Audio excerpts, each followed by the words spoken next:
Walking. Okay, I'm gonna mute all if you guys can. We got a few people coming in still. Mute your audio if you haven't already. We'll get into it. All right. We good? Okay. Everybody good? What's up? Everybody's doing good. I see you guys. Man, this is awesome. Okay, let's start out. Real quick, let me pray over this. We'll get right into it and we'll jump into it. I'll intro you guys and then we'll get right into it with Jeremy and with Darrell. All right, let me pray for you guys. Lord, thank you for this opportunity to connect through this platform. I pray for each individual that's in this room that will see this video and come in later on. Lord, it's our hope to fulfill the Great Commission through sports. And so, Lord, we give to you the little that we have, our gifts and talents and platform. Lord, help us be a vessel to be used moving forward through our sports. All this in Jesus' name. Amen. All right, y'all. So let me just give you kind of the thesis of why we started the Sports Commission. So there's this theme that I've noticed, and you might be seeing this as well. And that is basically this incline or this increase in basically youth sports. You guys are from different countries, different area of the country. I'm in Louisville, Kentucky. But from what I've seen is with youth sports, it doesn't matter if it's basketball, volleyball, baseball, football, whatever it may be. If the child starts to commit to the sport, the year-round travel team, club team, the family commits. Okay, so the dynamic of the family has changed quite a bit. That means they're playing a lot of these games. Let's just take basketball, for example. A lot of these games take place on the weekends, okay? So Saturday and Sunday. What I've found is Sunday is no longer a sacred day. So that's the day that is a travel day. They're playing games. So when the child or the kid, whatever it might be in youth sports, so we'll just say, you know, from grades 3 to 12, everybody else follows. The family comes there, mom, dad, friends, everyone else. They're involved in it. There's practices. So the traditional church setting, what I found, is starting to decline as sports and the interest in it increases. What decreases is that traditional church attendance or whatever it is. So that gap is you guys. I believe the most underrated mission field and aspect is sports ministry, without a doubt. If a church was wanting to grow or a ministry, I would say you would need to go all in and find gifted people like there's right here on this Zoom right now. People that are gifted in sports, and we've got players, professional players, all the way down to coaches, pastors, administrators, all different ones. I think there's a referee on here as well. So it doesn't matter what your background is. That's like an incredible platform to have, to reach people. So what I want to encourage you guys is I'm going to start out with really kind of the story of Hoops for Christ, and then we're going to transition into kind of the topic. And the topic tonight, each time, and we're spotlighting two people, is the competitive Christian. Can you dominate, be aggressive, be a killer in your sport, and at the same time honor God? Is that an oxymoron? Is there a struggle there? I don't know if you guys have dealt with that in the past. I know me personally, that's always been a struggle of mine from college on down. So what I would tell you guys is basically think about that. Think about how we're going to do that. Jeremy Kendle is a professional player in Australia. He's going to attack that from the viewpoint of being a pro at the pro platform. And then Darrell's going to do it from the point of view of a coach or trainer. So let's get into it right now. College. So when I was in college, I became a Christian at 19. I actually quit basketball. I'm not even going to go into in depth as far as like that whole thing of how it happened. But basically, I quit basketball entirely for 2 years. Didn't touch a ball. And I was thinking about going into ministry, being a pastor. I was really like wrestling with that. And I realized that basketball had been like my idol. It was my first love, but it definitely taken the place of the Lord in my life. So when I came to the Lord and became a Christian, I quit basketball entirely for 2 years. Didn't touch a ball. Now, when I came back, I still had 3 years of eligibility. I went to Asbury University. But I primarily came back wanting to use basketball as a platform. But I didn't really have any mentors in sports ministry. You know, I didn't have anyone that was like trying to be a trailblazer and do what some of you guys do. No one to mentor me. So I just got involved with FCA, Fellowship of Christian Athletes. Some of you might be familiar with that.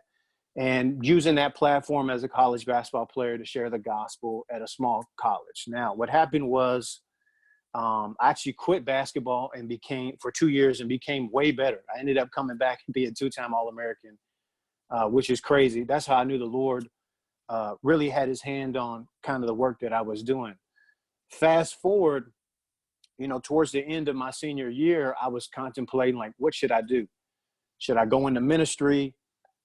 Should I be a pastor? Should I be a coach? I didn't know that you could marry all these ideas together, that it didn't have to look like one thing or another. It could look like what you guys do. That is, you could be a coach and just as effective as a pastor. You can be a player or an administrator or a principal and be just as effective as someone who's an evangelist. I just didn't know what it looked like.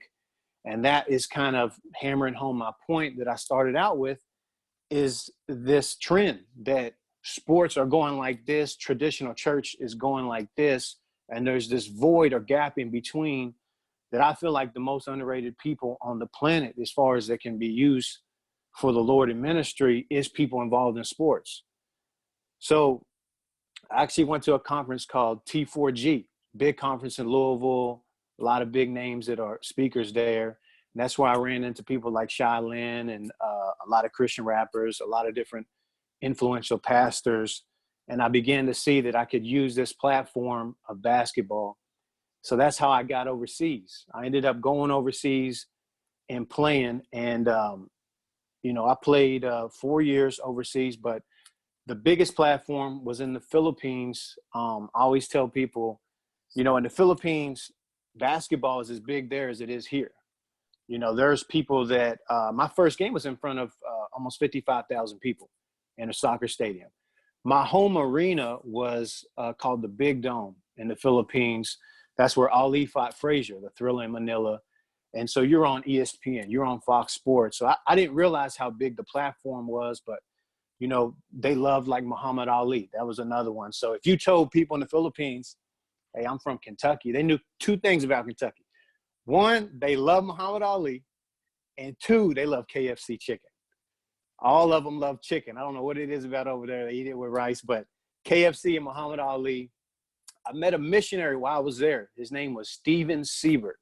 He ran a ministry called the Salvation Teams. Now, it was the perfect thing because I was praying that God would connect me with other like-minded people doing sports ministry while I was overseas playing.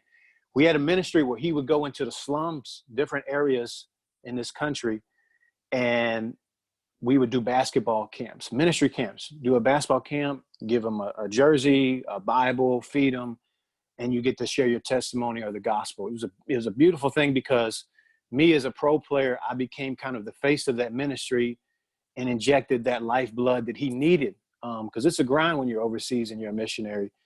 And for him, it was perfect because he had all the connections. So playing on that, this is hope thing with you guys. I'm hoping to connect a lot of amazing people and use me as a resource. Again, I'm going to put my email out there. Jeremy has agreed to, Darrell, and I would like to spotlight you guys in the future. If you got any questions or you want to connect, or, you know, hopefully I would love to fly some of you to Louisville to run camps with me, Nike camps, ministry camps in the future. So that's kind of the goal that I'm thinking. And that's what really happened when I was overseas. It changed my whole perspective. I began to see that the reason why God allowed me to keep playing professionally was to usher me into the next chapter of my life, which was Hoops for Christ. That I could use basketball as a light, like it says in Matthew 5:14-16. And I'm really just speaking this over all of you guys, is that Jesus says that you are the light of the world, that no one lights a lamp and then puts it underneath the bed or puts a blanket over the top, right? You are the light of the world. Let your light shine before others so that when they see your good work or your talent or your gifts, they would give glory to your Father in heaven. What I realized is that my talent, the little bit that God had given me, was through basketball. And whatever sport it is for you, that's your light. Your light is your gifts and your talents. So the opportunities come and open the door because your gifts and your talents. You know, what I always tell kids is, I'll say at a camp, who's the fastest person in the world?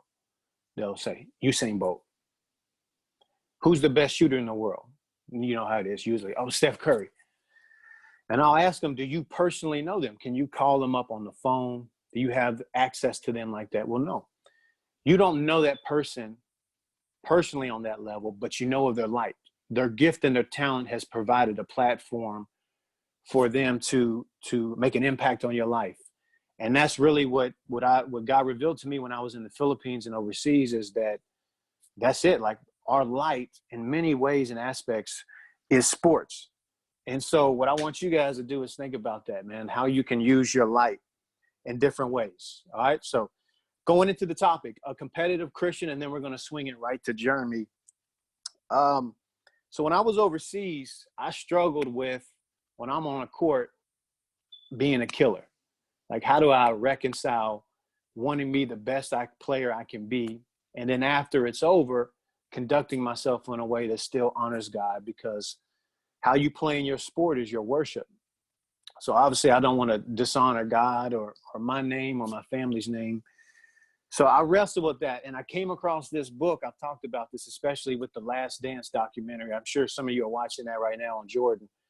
The book Relentless by Tim Grover, his trainer.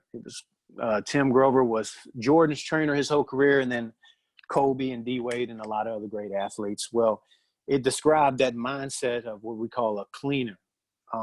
Basically, the person whose sole focus is to get the end result. And what I began to see is I had a lot of these characteristics. And I began not only seeing that, obviously, we're talking about Jordan and a Kobe and so on, but I began to see these characteristics in some very influential people in ministry. Like, I began to see, you know, Paul, the apostle, was the ultimate cleaner, how he handled himself. So many people, Billy Graham was a cleaner. You know, they just went about it in a way that honored God, that wasn't smearing to anyone's character. And so I began to see that, and this is a true story. I read this book on the flight. I had a flight from from Singapore to Philippines. I was playing against the number one team in the Philippines. I played for Singapore. On the flight and in the hotel, I read the entire book. And the next game, I had my career high. True story. And it was like, it unlocked the ability to be like, it's okay to compete at the highest level, want to be the best player, want to be the best coach, want to be the best trainer, or whatever your job is, want to be the best at it, and do it in a way that it honors God. And, you know, Jeremy, he said something to me. We did an interview not long ago. He talked about David and Goliath, that after David had defeated Goliath in the name of the Lord, he didn't think twice when he cut off the head of the Philistine. And that's a ruthless statement, but there's so much truth to that. And I'm going to let Jeremy speak on that.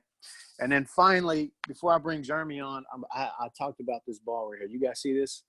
It says Hoops for Christ and KSR. KSR, I got this ball in prison. KSR is the Kentucky State Prison. It stands for Kentucky State Reformatory. Now, I don't know if you guys have ever been in a prison or even played basketball in a prison. Part of our ministry with Hoops of Christ is we have a prison team comprised of other college and pro players. We go into local prisons and we play a game against their inmate teams. And then afterwards, we get a microphone and we get to share the gospel. We usually have 2 or 3 speakers after in prison. And it's an amazing experience. But listen, we've been back 15 times and we've never lost. All right. I don't ever plan on losing a prison game. But let me tell you something, y'all. These prison inmates can go. They are good. A lot of them are former Division I players.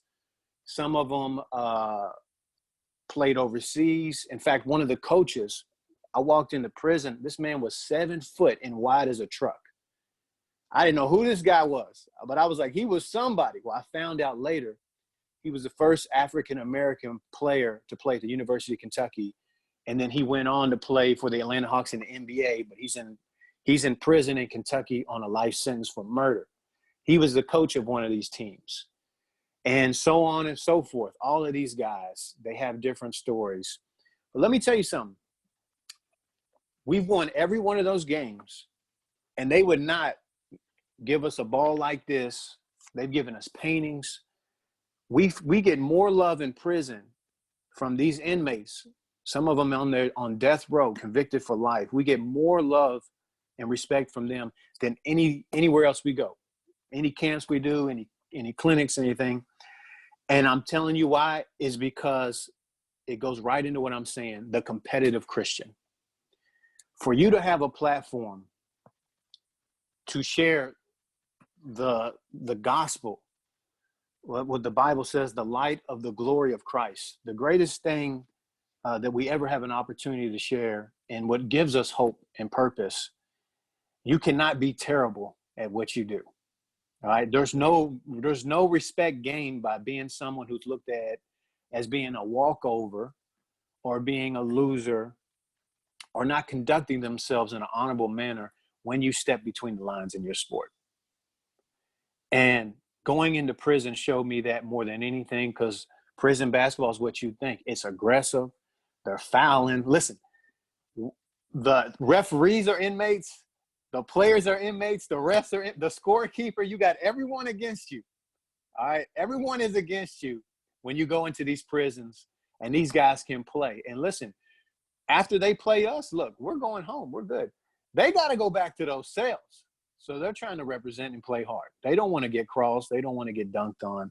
So what I found is, as we competed hard against them, having friendly talking trash, but winning the game, competing hard, there was just a profound amount of respect.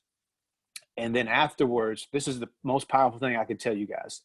It's pin drop silence when they give us the microphone to share the gospel. Sometimes it's 400 or 500 inmates crammed into a gym. And, you know, what's cool about it is, you know, when we pull up into the gym, they serve popcorn, cigarettes in prison. They got a sound system. When we walk up to the gym the first time, they were playing, what were they playing? They were playing a Snoop Dogg song. That's right. They were playing a Snoop Dogg song.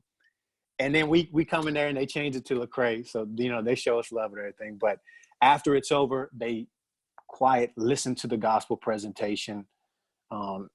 It's really an amazing thing. And you know what's cool is those guys have so much love and respect for us. A lot of those guys, they send their kids to our Hoops for Christ camps and leagues, and we have a little scholarship program set up for them. That came through the sport. You know what I mean? Like that, I couldn't even imagine that when I was playing overseas a few years ago. So hopefully that encourages you guys. That's just one way how the Lord has opened up an opportunity to do ministry from my end, and I hope it encourages you guys as well. So what we're going to do is I'm bringing on Jeremy Kendle. He's going to speak from that point of view, do a little Q&A with me, a competitive Christian. And then what we're going to do is swing it right over to Darrell. So let's get, I got Jeremy on. Let me unmute you, Jeremy. Unmute. There we go. All right, Jeremy, you can hear me? Yeah, what's up, man? All right, brother. Can you hear me? Yeah. Okay. So let me see if I can spotlight you. Apologize, you guys. This is actually the first time I'm ever using Zoom. I'm gonna get good at this. So, all right, Jeremy. Let me let's give a little bit of background. Jeremy Kendle is the toughest one-on-one defend I've ever trained with, been against. So that's my sports intro to Jeremy. He is he's an awesome brother of mine, and I've trained a lot of pro guys, a lot of NBA guys. Jeremy is that good. He's in Australia right now, very humble dude. He won't even talk about this. But he had a recent injury, and before that, he was the number one 3-on-3 player in Australia, set to possibly make a run for the Olympics, played at the highest level in Australia, was also an MVP leading scorer in one of the leagues out there as well, played all over the world. So, Jeremy, appreciate you having you on, brother. Appreciate you having me, man. And Jeremy, why don't you give a little background, bro, about just kind of your testimony and really how the Lord has worked in your life through basketball, particularly as a player. Yeah, man. Well, first of all, man, Phil, thank you uh, for doing this, man, and setting this up. I think this is definitely the birth of something special, and you know what you're doing in the community and for the Lord is phenomenal. And my wife and I, really appreciate everything that you've done for us, man. So my background, I didn't grow up in a Christian home. I didn't grow up in a home that said grace before meals, or matter of fact, it wasn't until about high school that I kind of figured out who the central figure of Christianity was. So I had no faith background. Really, basketball was my God, and being from Southern Indiana, basketball is a religion, and so everything was basketball. Played baseball, football growing up, but basketball is where I had such a great passion for. And I made a decision probably around 15, 16 years old that I was going to pour my heart, mind, and soul into the game. And I had aspirations to play professionally, and it wasn't exactly a easy route. And I was told at the age 16 that I would never play varsity basketball by the head varsity coach at Jeffersonville High School. I was short, I was slow, I matured late, I was a late bloomer. To be quite frank, I wasn't very good, but I had a passion for the game, and I was willing to sacrifice whatever to develop and grow. And to fast forward a little bit, I ended up playing varsity, ended up going to only Central Junior College. My first 3 years, though, I battled some injuries for about 3.5 years straight. Only played 2 games in those 3 years, first 3 years of college. I was fortunate enough that my high school coach, my senior year, which wasn't the same coach that told me I'd never play varsity. There was a coaching change from junior to senior year. Coach Just, he actually connected with Scott Davenport at Bellarmine University. Long story short, they brought me in for a tryout after I hadn't played basketball for 3 years. And, Coach D and his staff took Jimmy Just's word. And I came in, I did really well in the tryout. I was finally healthy. And I played 3 years at Bellarmine University. I was fortunate enough to win a national championship. And Hold up, Jeremy, real quick, bro. I got to step in because you said this last time. You tried to just fly right past this. So let me hit the brakes. You were a first team All-American and national champion, and you had to try out for your spot in college. Yeah. Okay, I just wanted to check. Let's just keep it going. Go ahead, bro. My bad. And that's a common theme throughout my career. We can talk more about that. But so I ended up playing 3 years at Bellarmine. I ended up going to Morocco. My first professional contract wasn't in the NBA. It wasn't in the G League. It wasn't in the Euro League. It was in Africa, in a country that, to be quite honest, it was a bit of a hybrid between basketball, football, and rugby. It wasn't playing a whole lot of basketball. But I played 2 years in Morocco. The Lord really used that time and I got to experience a different culture, a different faith, and which was phenomenal for my growth. And then I ended up going to Switzerland for a little bit in between my contracts in Morocco. I got injured, got cut, and then in 2015, I was training at Bellarmine, and Damien Anderson, who's from Brisbane, he connected with a team out here in Australia, and they brought me out in 2015, and I had a pretty solid season, and been out here in New Zealand ever since. So I played in 4 different leagues here in Australia and New Zealand, and have had the opportunity to represent Australia, playing against the Chinese national team on a NBL All-Star team. I've had a great run here in Australia. God's been opening up plenty of doors out here. Okay. So Jeremy, let's go right into it, bro. The competitive Christian, can you dominate at a high level, which I've seen you do firsthand, and honor God? Has that been a struggle for you, or in what ways have you been able to do that? Absolutely. Absolutely. I think that's probably something that a lot of athletes struggle with, the Christian athlete. Um, and it just comes back to that story that we talked about, David versus Goliath. I don't think David thought twice about cutting the head off the giant. And I think that that's a mentality. And I think that as a Christian, uh, we face all types of persecution for our beliefs and convictions. However, at the end of the day, they can't take those convictions from us. So I think in order to dominate, you have to be truly convicted in what you're doing, and you gotta be able to sacrifice and be willing to sacrifice whatever it takes to continue to grow and develop, and to because that confidence comes through that preparation. And I think that joy and happiness truly comes from growth and development. As an athlete, as a Christian, as a father, as a friend, pastor, whatever it is. And there's no doubt that you can be a Christian athlete and dominate in your sphere of influence. No doubt. That's good, man. As a player, let's stay on a player. Jeremy right now is about to do one of the craziest things before this whole COVID crisis. You were going to be a player and a coach, right? Yeah. You were about to pull a Bill Russell, player coach at the pro level, y'all. Listen, that's very tricky. So let's talk on both ends. You got a lot of coaches on here.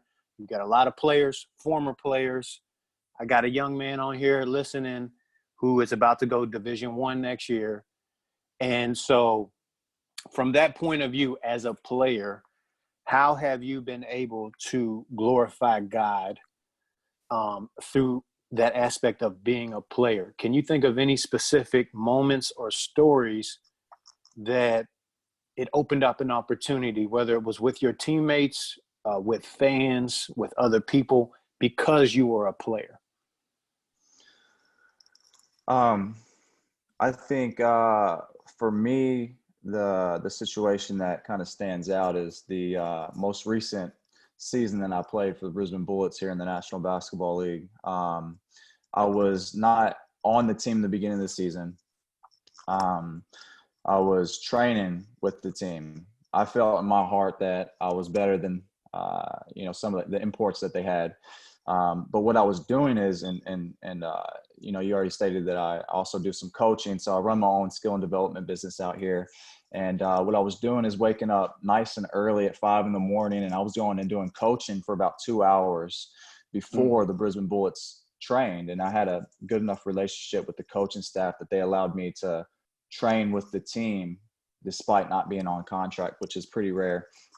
And so I was doing coaching for a couple hours before training. Then I'd drive 30, 45 minutes, fly over and get the training right before practice started. And basically I would, bring some characteristics that most of the players might not consistently bring on a daily basis. Energy, effort, enthusiasm, encouragement, those type of characteristics. And what eventually happened was, someone got released from their contract, and I was there, and I'd already been adding value to the team and training with the team, not getting compensated in any way, basically just turning my passion for basketball into a profitable situation or opportunity. Right. Just being in the right place at the right time, and really just taking that conviction I had in myself and saying, I don't care if I get compensated for this. It doesn't matter. All that matters is that I'm growing and developing. And although I'm not on a contract, that doesn't take away the influence that I can have with this team. And so eventually what happened was through my, through that humility and through that service to the team, I ended up getting the contract because somebody left their contract, and had a phenomenal season, and we ended up making the playoffs for the first time since the club has been back in the league for 4 years. And I think that's a kind of lesson that I learned, that that humility is not thinking less of yourself, it's thinking of yourself less. I could have easily just not trained with the team because I wasn't getting anything in return. I could have did train on my own, but I decided to fulfill the Great Commission, to put the team before myself. And, I think that's something that I learned a great deal from. That's a good word, man. A lot of you guys on here could probably tell so many stories of reaping and sowing. If you reap into it, you do it for the love of it, for the right reasons, and most importantly, because you feel like God has called you to it. It's amazing how the doors open up. Man, I could testify to that. Let's go in. I'm looking in this chat too, Jeremy. So from Andre and from Thesis, good question. What is your big failure as a sports minister, and how have you handled it so you can learn from it? Why don't you talk about that, Jeremy? You can take it from any direction you want to, man. That could be just as a player, as a coach, as a trainer, whatever you want, kind of one of your biggest failures, and how you learn from it, what God taught you from it. I think some of my biggest failures have been not trying. I think that's a consistent failure of mine throughout the years, but one specifically. So in one of the leagues out here, we ended up winning the championship. I was MVP of the league, grand finals MVP, led the league in scoring. We had a phenomenal year, and I actually went back to that club a few years later, and I made the mistake of thinking that because of what I had done in the past, that that the kind of that respect, I had earned that respect and that trust from that team and from the coaching staff to have a bit more say in things and that sort of thing. And I think that was maybe pride on my part, or just a lack of humility. So I really failed in that season because I assumed that everybody was on the same page as me, although it was 2 years later. Right. And maybe some people were at different points in their career, maybe their values had changed, maybe some that sort of thing. But I think the lesson I learned was that it doesn't matter what you've done in the past. It's what are you doing right now? What are you doing right now to add value to people? Your resume and what you've done in the past, really, I mean, it's really irrelevant in a lot of ways. So I think that, having that humility to, not take, it's the same team, a lot of the same players, but different situation. And I think that being able to adjust to those circumstances and different opportunities, and not come into a new team thinking that things are just going to be a certain way because you had already made an impact with that team. So I think that was a big wake-up call for me to, not let the past kind of dictate what I did in the present. That's good, man. I'm going to let you, Jeremy, I'm going to let you close up right now. Just leaving with some kind of word of encouragement where you're at right now. I mean, we're all going through our own situations with the way things are going in this world. And you got a unique perspective from where you're at, especially someone who I have great respect for because you went all in for what you believe in. You know what I mean? We're going to write that book, The One-Way Ticket. One-way ticket to Australia for a tryout. And, man, we were training. I'll tell this story. We were training right before Christmas. Was it Christmas Eve or Christmas Day that you rode out, bro? Christmas Day. So he goes, "Hey, man, I'll see you later. We'll train in another day." I said, "Cool. I'm gonna do Christmas with my family. Then we'll get back in the gym." Christmas Day, Jeremy hits me up and says, "Hey, bro, I'm on a flight. I'm going to Australia. I got a one-way ticket to Australia, and I got this workout with this team. And you ain't never been back since. It's been years, man. And the most beautiful thing, what you guys don't know, is he met his wife there, Nadia. Now they got two beautiful twins. 5 months now, Jeremy? Yeah. And obviously he made it to multiple different teams, and he's still out there doing it, about to be a player coach, man. That's a testament to the Lord. Taking that risk, going all in on what you feel like God's called you to do. Jeremy, the floor is yours to close up, brother, and then I'm going to bring on Darrell. Cool, man. I think I want to talk about turning passion into profit. So what is passion? I think it's kind of an uncontrollable emotion. It's something that we know a lot of the great athletes. I can think of so many athletes, no matter their personality or no matter if they have a faith or not. Russell Westbrook. You think of Steph Curry. All these athletes come into mind that have great passion for what they do. And profit. What exactly is profit? I think as Christians, we can't get it confused with worldly profit. I think profit for us is every time that the angels in heaven rejoice, because every time that they rejoice, that's whenever a sinner repents. So I think our ultimate mission on planet Earth, obviously, is to turn people to the Lord and to enhance the kingdom of God. So turning passion into profit for me ultimately is, I want to do well as an individual, no doubt, because the platform I obtain as an individual athlete certainly can point people to the Lord. But it's really ultimately about that repentance and the people around you and that you're affiliated with. So I think there's a few characteristics that stand out. I already named 4 of them earlier, but I'll go ahead and name them again. I think on a daily basis, no matter what position you're in, no matter if you're a pastor, if you're an athlete, if you're a coach, high school, pro, youth level, ultimately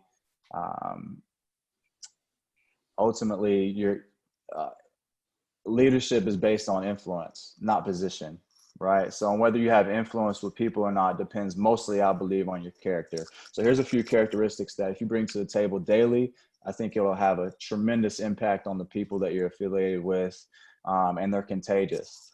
So I mentioned earlier your energy. I think that, for example, for me,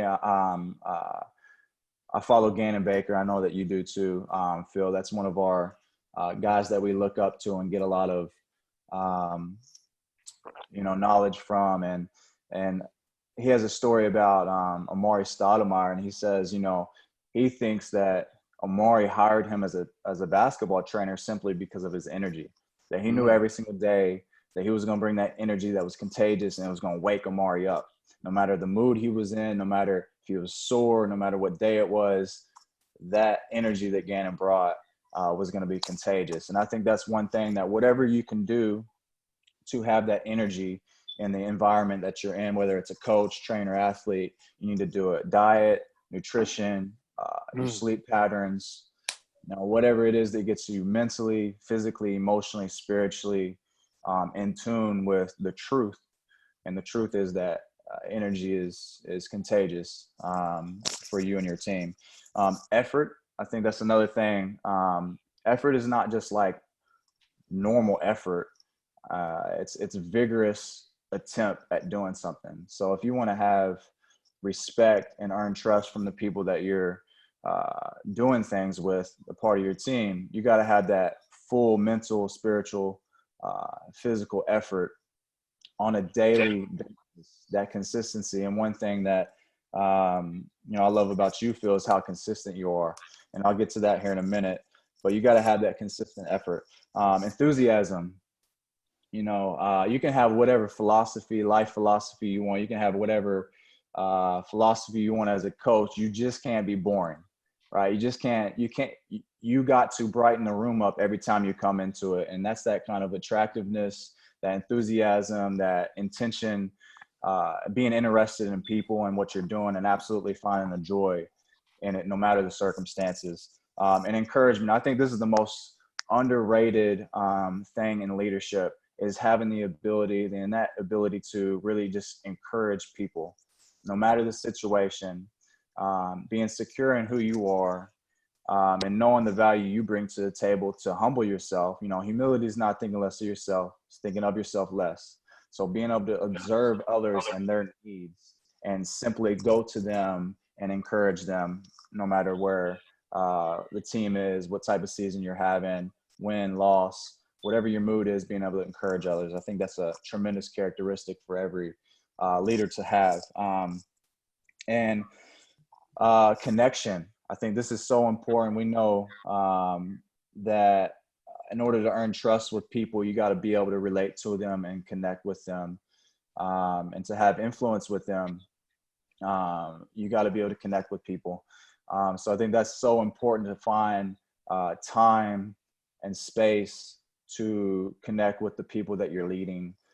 Even if it's just a simple conversation, or even if it's just, for me as a player, a lot of times it was after training. I already got my work in before training, or even sometimes before. I would just go over and rebound for one of my teammates. I wouldn't say a word. I wouldn't, try to give them any type of advice. I wanted to win over their heart before I asked for a hand or before I gave them advice on something. I just simply wanted to be present in their pre-practice routine, and I would just rebound for them. And that was just a way to connect and show, hey, I care about you as a player, as a person. I'm here for you. Let's get it, And I think that the next one is conviction. If you got to be so convicted in what you're doing, that you're, like I said earlier, you're willing to sacrifice whatever it takes. Life is all about give and take. And I think ultimately the only thing that life can't take away from us is our convictions. You can get robbed, your money, someone can hack into your bank account, you can get your car stolen, your shoes taken off your feet. But at the end of the day, they can't take your convictions from you. So stand firm on them and make sure that you have that value system and those daily principles that you're applying to your leadership, and that the non-negotiables. I think courage is the next one. For me, like the one-way ticket, man, I was as anxious as I've ever been my entire life. I'm buying a one-way ticket to Brisbane, Australia. No guarantees, no contract, no place to stay, no money. And I feared all that. I feared the rejection and the failure that this opportunity could present and ultimately be a reality. But at the end of the day, my convictions were stronger than my fears. My faith and belief in myself and the calling that God had me on was bigger than that fear, And I think having courage is super contagious. On the other end of the spectrum, timidity, lack of courage is as contagious in the other direction. So the Lord has gone before each and every one of us and paved the way. We just gotta, be strong and take courage in what our convictions are. I think confidence too is the last one I'm going to hit on, because it doesn't matter if it's a youth player, high school, college, a seasoned pro. Everybody battles confidence. A lack of confidence at sometimes can be the Achilles heel to even professional athletes. And I'm sure you can attest to this training pros. They may be more skilled, they may be more valuable, but at times, their mind gets in the way and they lose that confidence for whatever reason. It could be getting cut from a team. It can be having one bad practice. It can be a coach not believing in them, whatever it is. I think confidence is such a contagious thing. And ultimately, it comes through preparation, mental, physical, spiritual, skillful, and emotional preparation, which leads to conviction. And then ultimately, if you're truly convicted in something, it doesn't matter what tries to shake you. If you're truly convicted in being a trainer, it doesn't matter what obstacles you got to jump around and over and through. If you're truly convicted in playing basketball at the highest level, and your actions, speak louder than your words, because I tell people all the time, faith by itself, if not accompanied by action, is dead. So in other words, words, if not accompanied by action, is dead. So if you're truly convicted in something, your actions are going to speak for that conviction. You're going to make the necessary sacrifices. You're going to make the necessary connections with people to be the competitive Christian, because we know as Christians, it's not about us. It's about the team. We're a part of the greatest dream team ever assembled, Right. we're part of the greatest team ever. And that's being a part of, the team of the Lord. And,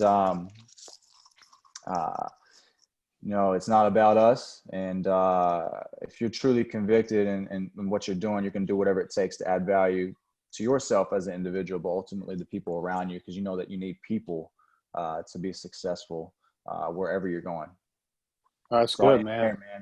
Yeah, I'll end there. That's Jeremy, just that I've found are very, very beneficial and very practical to, put into your daily routine. And then they make a big difference, man. Jeremy, I appreciate you, brother. If you guys want to, again, Jeremy's going to be a resource. I'll get that email out to you as far as you got any questions for him or you want to connect with him. Even right now in the chat, you can send him, a little private message in any kind of way, asking questions or encourage him. So, JK, I appreciate you, brother, man. Yeah, thanks, bro. Appreciate it. All right, I'm going to bring on next Darrell. What's up, man? So let's go, D. And let's see here. Now, Darrell, we've kind of been connected for a little while, and I've followed kind of your journey, and we're kind of right in the same lane. We had talked about this. For you guys that don't know Darrell, I'm going to let him give an introduction of himself. But, what drew me to him was immediately his presence, whether it be from online, because that's pretty much where we find each other nowadays, but his training, his mission, right away, his branding, everything permeated with the gospel. Okay, from the logo, very creative, crossover hoops, cross being the center.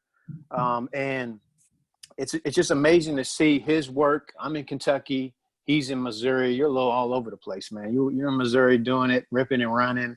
But to see his growth and what we're going to do as far as that same theme of a competitive Christian trying to dominate in your field right now, we've both transitioned out from where Jeremy is. We were both players into now as coaches, skilled trainers. We run a business. This is our livelihood as well.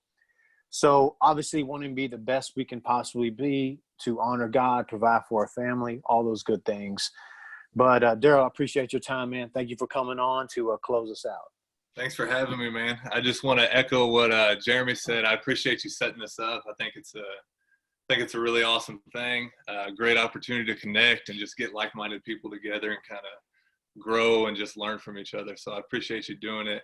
I think it's the beginning of something good, like Jeremy said. Jeremy, appreciate you too. I liked hearing your story and learning about you. So I appreciate you coming on here. Man, iron sharpens iron, man. Yeah, for sure. So I think with the competitive Christian thing, I got a couple things with it. Number one, I think it's important to define what competitive is, because I think a lot of parents will say like, man, my kid is so competitive, and it's because when they lose, they like throw a temper tantrum. You know what I'm saying? And they're like, oh, man, my kid's competitive. Everybody's laughing right now, knows what he's talking about. You know what I'm saying? Like, yeah, that's not competitive though. Like, that's just that's a kid throwing a fit. So I think like a lot of people have like a distorted view on what competitive is. Even you watch professional athletes complaining after, NBA guys complaining after every call, celebrating after everything. You know what I'm saying? Like, right. To me, that's not necessarily competitive. They are competitive people, but I think a lot of kids and players and even coaches watch that and they think like that's competitiveness, but I don't think that's really what competitiveness is. I think competitiveness is just the desire to want to win, and I think as Christians, if we conduct ourselves like that and we throw a temper tantrum every time we lose, or we're, arguing with the refs every time a call doesn't go our way or something like that, like that's not representing Jesus. That's not representing what a Christian stands for. You know what I'm saying? You can still be like, you use the term being a killer on the court, right? Same thing with coaching. Like, I was a high school coach for 9 years, and like, you want to win, you do everything you can to possibly win. But if you're acting like an idiot and you're, like conducting yourself in a negative way, you're putting off a bad image. You're ruining your testimony to people. You know what I'm saying? So I think it's important to like be a killer and be competitive, but still conduct yourself the right way.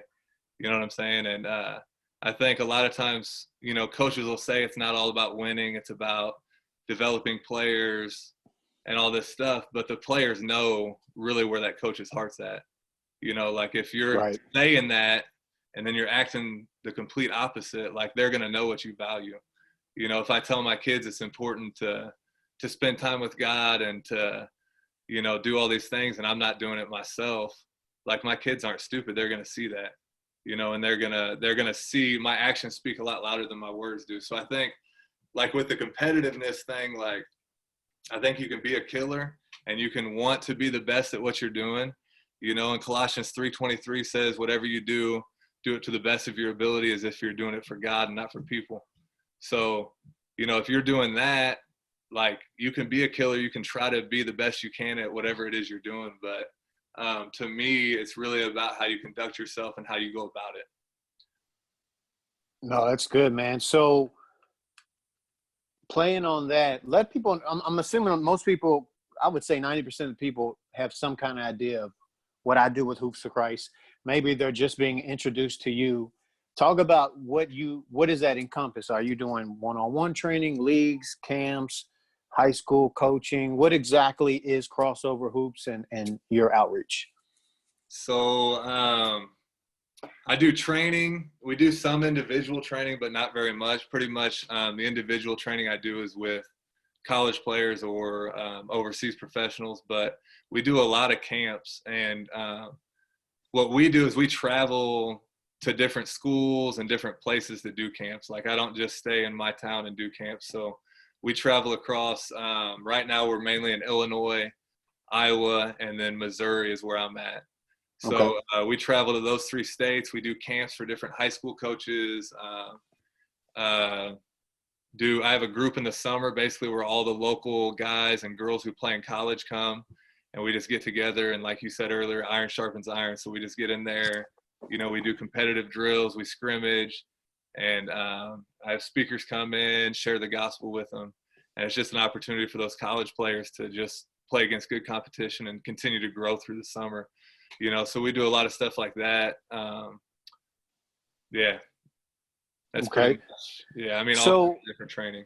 Why is it about Jesus? You know what I'm saying? Like the training market, especially in basketball, we got people from all sports, all over the world. Somebody's in here from skateboarding teacher. Shout out to whoever that is. But that's dope. Like, why are you even talking about Jesus? The market's saturated. There's so much competition out there. Everybody thinks they're going to be an NBA player or they're an NBA trainer. Why are you taking the route of using this platform and making it sports ministry? Like, what's the point? What's your story? All right. So like you said, a lot of people want to get into training now, and there's trainers everywhere. But when I first started training, I guess you'd say, it was 2011. So like, it wasn't a lot of guys doing it back then. Like you mentioned Gannon Baker, like Gannon Baker was doing it, like Micah was doing it, Drew Hanlon maybe just started, but it wasn't like saturated like it is now. And honestly, like I got into it kind of by accident. There was an 8th grade kid that I saw play, and he had some potential. And I just reached out to him and started working with him for free. It was like every day after school, we just work out. I built a relationship with him, and like I had no intention of being a trainer, growing a business, none of that. So I was just doing it just because I cared, and I wanted to see him grow as a player and as a person.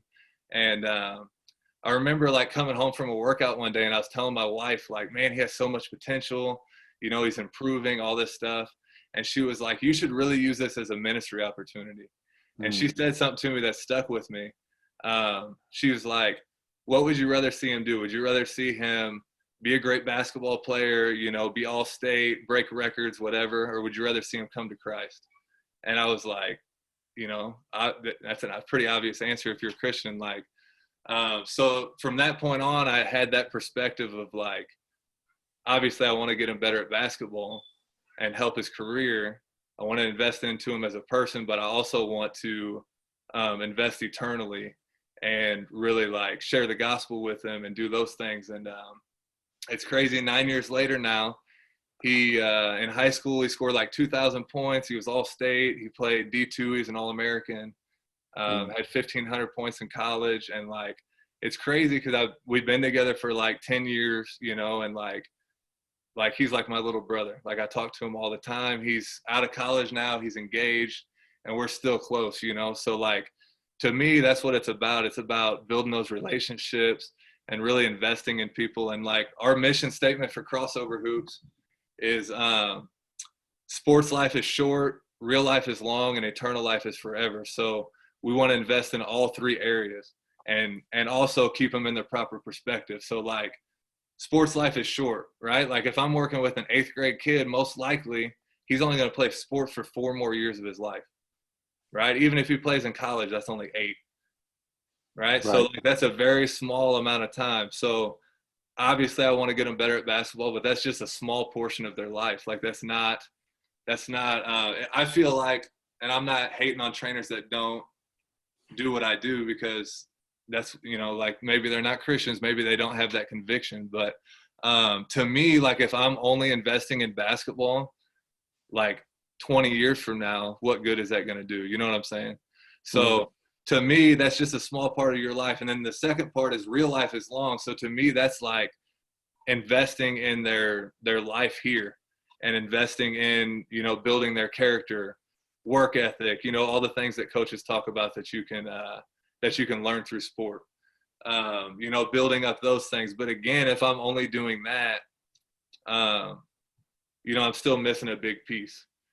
You know, you've seen probably the illustration where they have like the rope that goes out the sanctuary, down the street, and they have like a little dot on it, and that's your life here on earth. You know, like a lot of famous preachers do that. You've probably seen it. So like, to me, the third part's the most important. Eternal life is forever. And if I'm not investing in that part, you know, what am I really doing in the overall scheme of things? And, you know, I have 4 other trainers that work for me. And, you know, I tell every one of them, like, I don't ever want a kid to come to a camp or training or anything and leave without hearing the gospel. So. That's a great That's a great segue into what we're doing right here. That's good stuff too, man. I got 2 questions in this chat room I think would be great. I'll just let you address both of these, D. This one is, as a parent, from David. David, thank you for this question. As a parent, my older daughter in the 8th grade is sitting beside me, pastor. So a parent and a pastor and a high school assistant coach, what do you think is the best way to motivate to be the best player for Christ on the court they can be? So what is the best way to motivate them to be the best player for Christ on the court? That's a tough one, man. I think obviously you got to have a passion for something, you know, to be as good as you possibly can. I think if God's put that passion in somebody, like they're going to want to work at it, and they're going to be motivated at it, and they're going to want to continue with it. And I think just like learning how to use the sport for something bigger than yourself, you know, like Jeremy, I know you played in the NBL. I work with a girl that plays in the WNBL. She's played 2 seasons there. Her name's Allie Schwagmeyer. I don't know if you know her or not, but she plays for Perth. But I've been working with her for like 8 years. And one thing about her is like, she'll tell you too, if you ask her, she says, I play basketball because I want to inspire people. Like whenever they watch me play, I want them to see like how much I love the game and that I'm playing it for a bigger purpose rather than just myself. And like, it's true, man, like a workout with her, you're in an empty gym and like she is going harder than anybody I've ever seen before. Like, and you can just tell when she plays, she has that passion, man. And she'll tell you like, I want to inspire people when they leave. You know, not everybody's a basketball player, but whenever they leave and they see me play the game, I want them to be inspired to be the best at whatever it is that they do.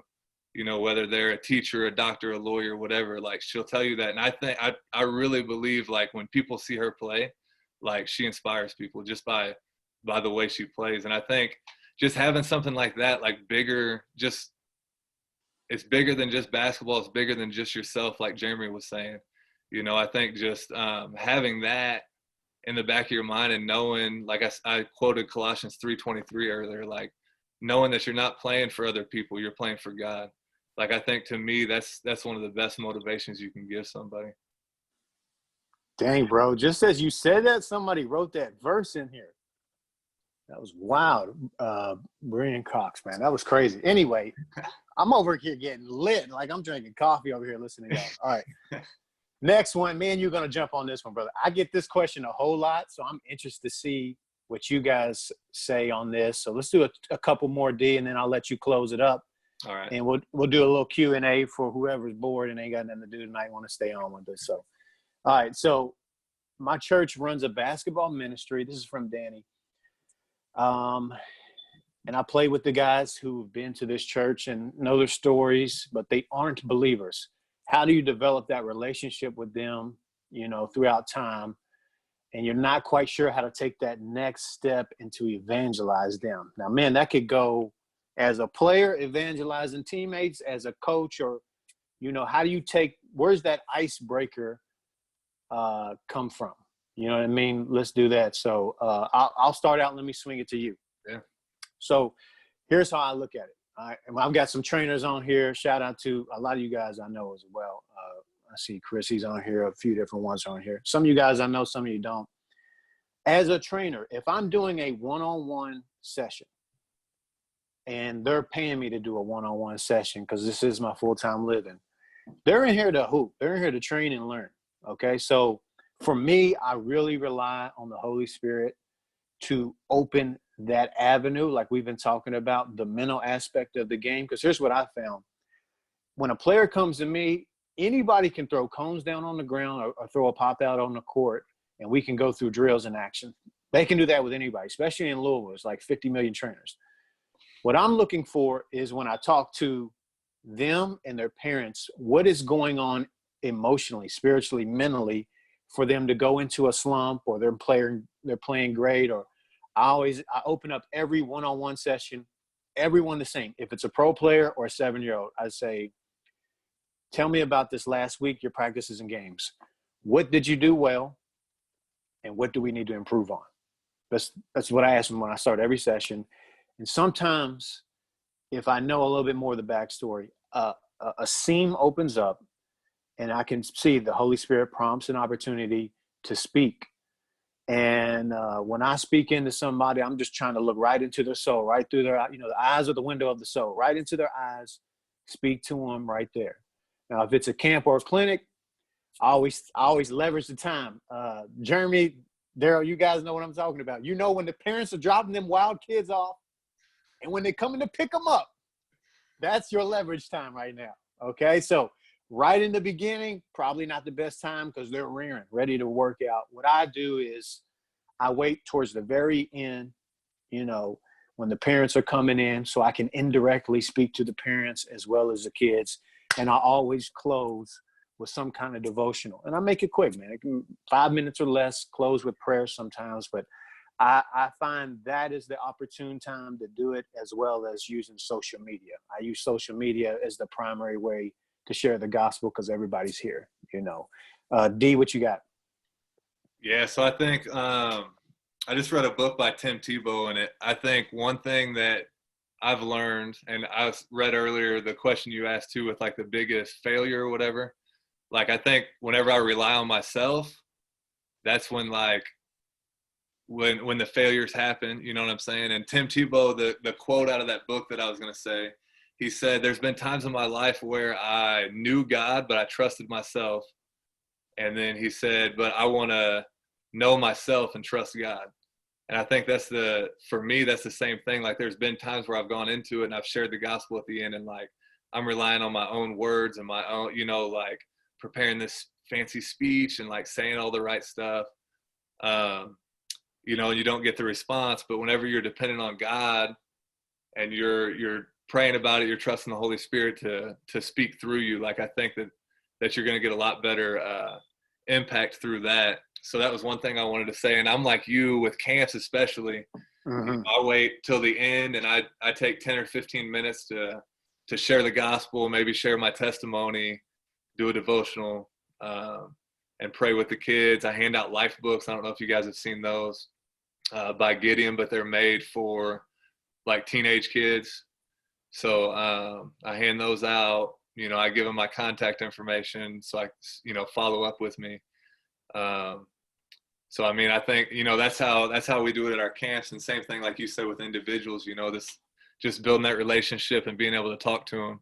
I think one of the hardest things when you're talking to people is transitioning from like the physical, like just normal everyday talking, to like the spiritual side of it, if that makes sense. But like, you know what I'm saying? Like, that transition is the hard thing. Once you get into that realm and that topic, like, it makes it a lot easier to share with them and talk to them. And I think, you know, having, like you said, the logo, people are going to see the logo and they know what it is. And, you know, that kind of makes it, the transition, a little easier.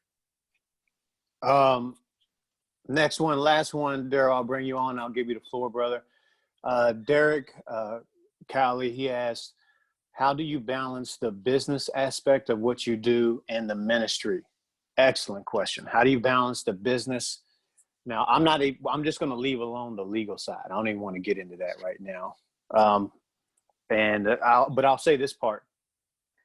I had to make a decision about 3 years ago. What direction do I want? And that's why it's good to have good brothers and sisters around you that can speak to you and say, a sounding board, you know, and sometimes they got to check you. You know, the wounds of a friend are faithful. A true friend will let you know. And they were like, Phil, you know, you got this thing, the Morrison Basketball Academy, and you got Hoops for Christ. So if you look at my old Instagram videos, I'm hashtagging Hoops for Christ, hashtag Morrison Basketball. And he's like, it's just confusing. Like, which one are you? You know what I'm saying? I'm like, well, I'm trying to do both. And now from a legal standpoint, I can maybe do both, but I had to make a decision. So I started talking to my mentors and some other people. I'm going to point out a specific meeting I had with a gentleman who's like a marketing guy in business, and he advised me to not go all in on Hoops for Christ. He said, I think, Phil, from what I've seen, you might have the talent or the gifting to do this at a much higher level than just what you're doing in Louisville. Like, I could see you doing it in college or in the NBA or overseas or China. And having Christ right in the name will probably shut a lot of doors for you. So I chew on that a little bit. I thought about it, prayed on it. And then I realized, you know what? Everything has exploded in my life. And there's guys in Louisville, like I told you, we got about 50 million trainers. And this is just the God honest truth. Within 3 years, we were the biggest training company, biggest leagues in the state of Kentucky. And you've got guys that have been doing it 10, 15, 20 years. That's not because of how great I am or my team is, even though I think my team's world class. That was the hand of God. You know, one man waters, one man sows, but God brings the increase. That's 100%. I said, every blessing that I've ever gotten, every door, every gym, every partnership came because I represent Hoops for Christ. Like, they came because of the sports ministry aspect of it. I felt like I would be a fool to go all in on it. And I had the self-awareness too, Darrell, and I'll let you pick this up. A couple of my closest friends had a problem because they never said this to me because they're loyal, but they felt like they were working for Philip Morrison, not with Philip Morrison. And that was because of people on the outside saying, oh, you work for Phil. And so when I got the sense and the awareness that maybe could strike a chord or hurt them, maybe not now, but down the road, that could be an issue. I was like, I never wanted it to be about me in the first place. So I dissolved it all. Never even used the word Morrison basketball 2-3 years later. I said, I'm going to go all in on Hoops of Christ, and I'm going to live and die on that. And so that's why I made the decision to do that. And that's how kind of I operate, maybe a little different than some people, but I operate my business and ministry as the same thing. You know what I mean? If I go to, I got hired by UAB, a D1 program. When I'm at UAB, I'm wearing Hoops for Christ. You know what I mean? The point guard for UAB all conference, like, what's Hoops for Christ, man? Tell me that. And that opens up the door for me to share my testimony with him at dinner after the workout's over. You know what I mean? So I was like, every good thing that came from this came from the Lord's hand. So I didn't want to really separate the two. I wanted to be known as sports ministry minded with that. So do you take it? Yeah, I mean, it's similar, you know, like I said at the beginning, I wasn't even trying to be a trainer or nothing. Like, I was just helping out this kid, and my wife is the one that said, you should use this as a ministry opportunity. And so I did with him, and then, you know, people started to see improvement. Had other parents asking me, and for a while I was just doing it for free. Like, I had a group of kids that would come in after school. We'd work out. I'd share the gospel with them. You know, I even paid out of my own pocket to buy them all T-shirts. You know what I'm saying? I wasn't charging them nothing. Like, and then I was like, I could start a business out of this. You know, and God gave me the vision for that logo, and you know, and I thought it was just going to be something small. You know, I thought it was just going to be a couple kids after school, like what I was doing, and it started to take off. And you know, now I'm training. We had over 1,500 kids come to our camps last in 2019, just basically in the summer. You know, we're growing every year, and like it's all because of God. Like you said, it's because I'm using my gifts and abilities to glorify Him and to invest in people, and you know, that's why God's blessing it. And I think for me, like, mine's all the same too, like you said. And I kind of thought public schools might be a problem with, you know, it being openly Christian. There's a cross on my logo, all that stuff. And it's crazy though, because literally, like, I've never had a problem with that. I think we did, I wrote it down. We did 56 events last summer in 2019, and almost all of them are at public schools, public high schools. You know, and I run the camp the same no matter what. Like, I pray with them at the beginning. I share the gospel at the end. You know, I pray with them at the end. I hand out life books. Like you said, a lot of the time I'll take the coaches that had me there for the camp. I'll take them out to lunch between sessions or something. And, you know, I get to share the gospel with them, buy them lunch.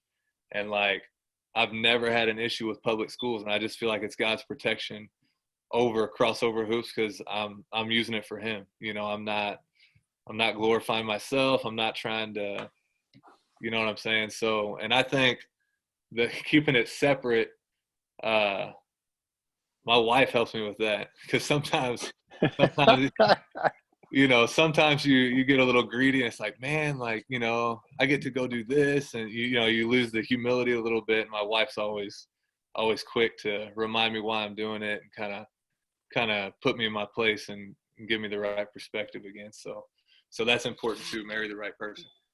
Hey, that's super underrated. On the legal side, I will say this: you got to get your affairs in order. Otherwise, you'll be playing for this team, man. I'll be playing against you in prison if you don't get your affairs in order. All right, man. I'm gonna let you close this out. It's been amazing. Everybody's been on here. I'm gonna let you close this out, bro. With the floor, you got a couple minutes, man, just to leave somebody with an encouraging message, whatever you want to say, brother. The floor is yours. And then, guys, I'm gonna stay on to do a little Q&A if you want to stay on. I can even bring you onto the screen for anyone that wants to stay on after Darrell finishes. All right, brother, the floor is yours. Yeah, man. I think more than anything, like, we got all different people in here, different sports, different, you know, some people are coaches, some people are players. And I think I touched on this earlier. I think just knowing that it's bigger than sports, bigger than you, you know, bigger than what you're doing. Like, if you're really doing it for God, like, that just changes things.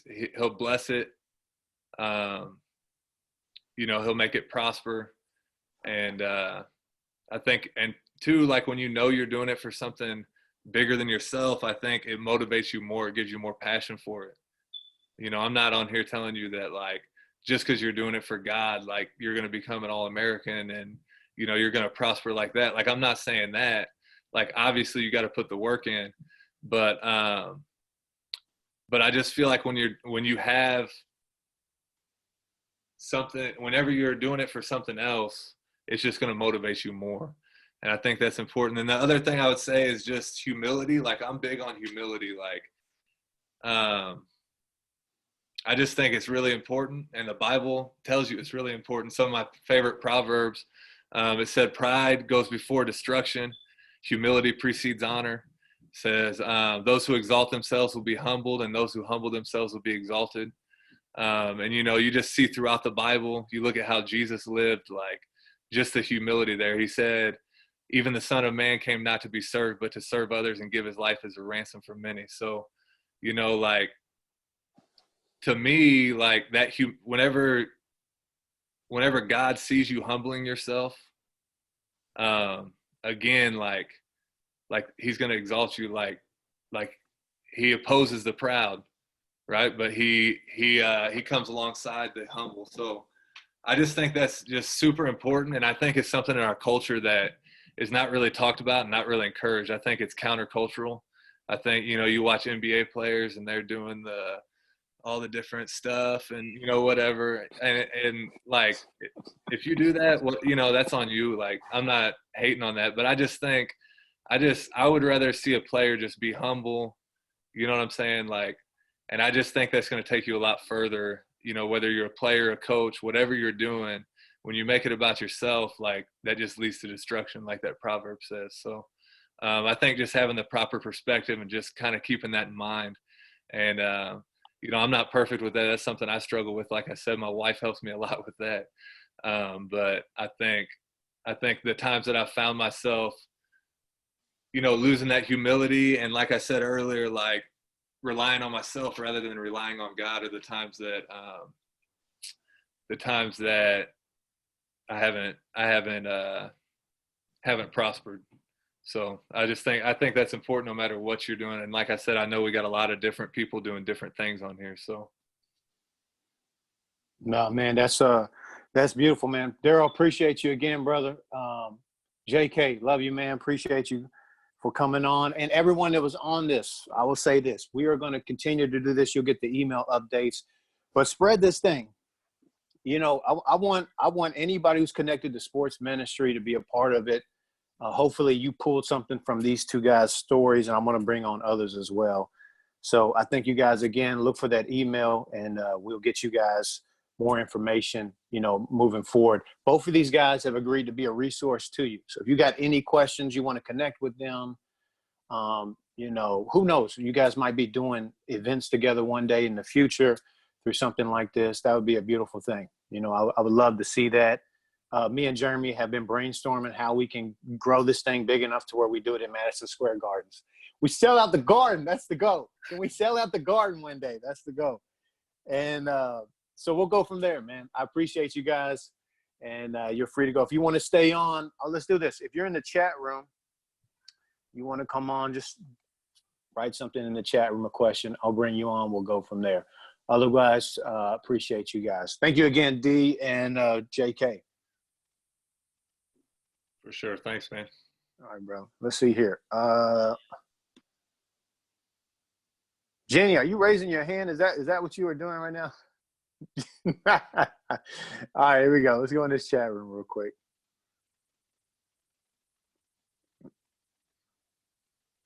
Good question. Alex, how can we use the platform to get coaches to give kids that we are working with looks on a larger level, kids that are buying in?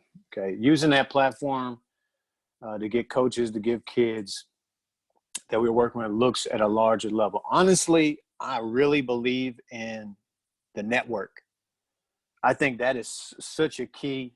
It's one of the primary reasons why I'm even doing this, is just to network and connect.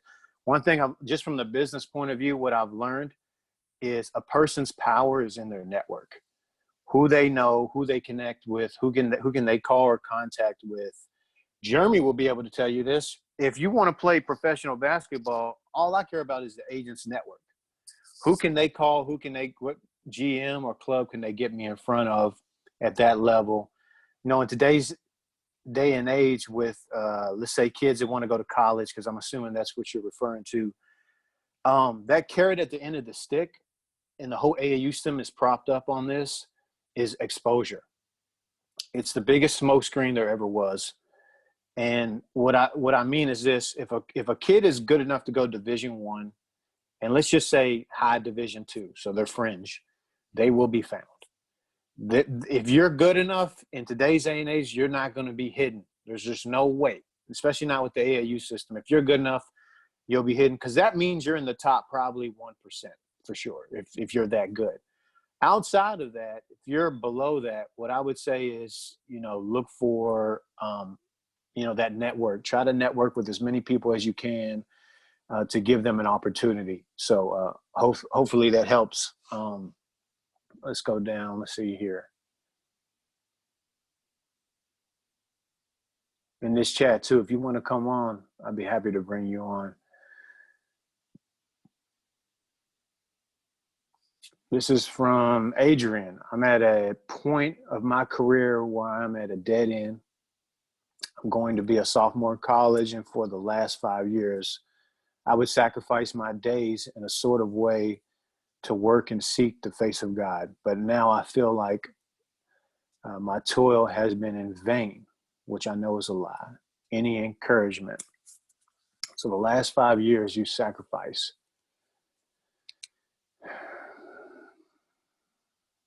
I would love to bring you on to go in depth. I don't know if you're willing to do that, but my encouragement to you is think about two farmers, okay? Jeremy knows this story. I'm about to bring this heater back in. So there's two farmers. There's supposed to be a huge drought. And both of them are thinking, man, what are we going to do? So they both start praying to God. God, bring the rain. I gotta provide for my family. There's going to be this huge drought. We're not going to be able to eat. Bring the rain. Both of them pray. Now, one farmer prays and then gets up in the morning even earlier, prepares his field, keeps working. Everybody says, the weatherman, everybody says, there's not going to be any rain. Like, you're wasting your time. But he prays and prepares for the blessing to come. The other farmer prays, goes to bed, and is like, I'm going to sleep in. I'm not going to work as hard. I'm not going to do as much, right? So let me ask you a question. Which person do you think really meant that prayer? And that's how I think you should conduct yourself. And sacrificing and toiling, and you go emotionally up and down, that's a given a lot of times. But I would say keep doing that. Keep toiling. Keep committing your work to the Lord, knowing that that blessing or that opportunity is going to come. So, all right, we got one more coming on. Galaxy Tab. Let me bring you on.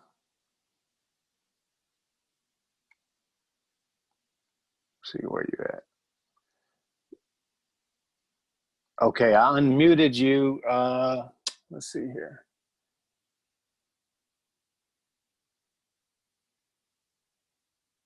Hello? Yeah, Galaxy Tab S5E. I gotta put my name on it, bro. This is my first time using this joint too. I was asking my mom, my wife how to use it, but I had no Okay. No, you're good. I didn't know who it was. Go ahead. idea. I'm Vaughn, everybody. Vaughn, my brother. What's up, man? What's good? Phil, what's going on, man? Come on, man. Let's chop it up. What's up? Shout out to the gentleman that you brought on, Jeremy and Darrell, man. Bless both of you guys, man. Very valuable things that we learned from both of you guys today, man. Continue to walk and do the things that the Lord has called you to do in your respective lanes in Australia and in Missouri. But to the young fella, Adrian, I'm still here. I'm just going back to the question. I just wanted to view it one more time and just add some encouragement to like what Phil just said to you. Okay. You said I'm at the point in my career where I'm at a dead end. I'm going to be a sophomore in college. For the last 5 years, I would sacrifice my days in sort of a way to work and seek the face of God. But now I feel like my toil has been in vain. For one, you have to check you have to check this. You have to check your heart and really see what matters the most. My brother and I, Phil, and I talked about this the other day on our IG Live, like, what's more important? I told a little bit about my testimony, my story, when I tore my ACL and the Lord had to humble me in that time. Like, what matters the most? Is basketball my God, or is God really my true God? So when you weigh those things, you have to be truthfully honest with yourself. Like, I'm like, you know what, Lord? For 20 plus years, basketball has been my God. And I didn't want to admit that. So if this thing has been in the way of you doing what the Lord wants you to do within the game in the realm of basketball, then you need to move it out of the way, replace that with a true relationship, and continue to build upon your relationship with the Lord so you can be where he needs you to be. Because that doesn't matter. Just like what you said, Darrell, how you just stumbled upon this, like you weren't even trying to become a trainer. You just cared about a young person that you met, 8th grader that you mentioned. Like I have some of those same similar stories, bro. Like it has to be for that reason. Please believe in yourself that you can bring glory to God through the game of basketball, whether it's just working hard or whatever, but you have to continue to build upon your relationship with him. That's where it starts. It's a challenge for sure, little bro. Darrell can say it, Phil can tell you, Jeremy and everybody else on here that's represented that's doing whatever perspective lane that you that the Lord has given you. You have to really seek him. And I'm even learning that even in my 30s now, like you really have to seek him. You can't, the Bible says in James chapter 1 and verses 22 to 25, it said, don't just be a hearer of the word, but be a doer. And then in the verse that I was reading, it said, really do what it says. So in order for you to become everything you need to become, you have to really do what the Lord's word said. If you don't know that, or if you want to learn more about that, please feel free to reach out to us. But that's where it starts. What Phil does, what Darrell does, what I'm trying to start up, it doesn't mean anything. What that says on his shirt, that's what it's about. It is truly about Christ. Like he said, some people don't want to open any doors because of that name. I'm a little reluctant to do that. But you got to continue to walk in that. And the more you continue to walk in that, the more the Lord will open doors that you would have never thought could be open for you. So I just wanted to encourage you for that, little bro. That's good, man. Thanks too, Phil. Oh, no problem. I'm trying to see if anybody else got this little Q&A, man. Anybody else? Adrian, good. Hey, shout out Adrian, man. Hope everything goes well.